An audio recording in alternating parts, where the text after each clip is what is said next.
үй жағдайында өте дәмді табиғи сыр жасаймыз.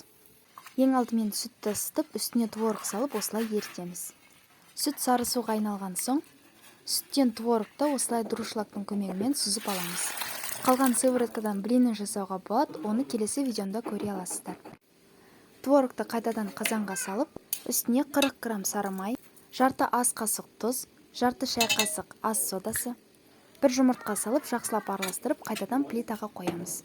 Творогты плитаға қойған соң, тоқтаусыз араластыру керек, себебі асты күйіп кетуі мүмкін. Достар, сыр жасаудың толық видеосы менің YouTube каналымда. Қарап көруге кеңес беремін. Творогты ертіп болған соң, өзіміз қалаған кез келген қалыпқа салып, бетін жауып тоңазытқышқа суытуға қоямыз. Біздің үй жағдайында жасалған өте дәмді сырымыз да дайын.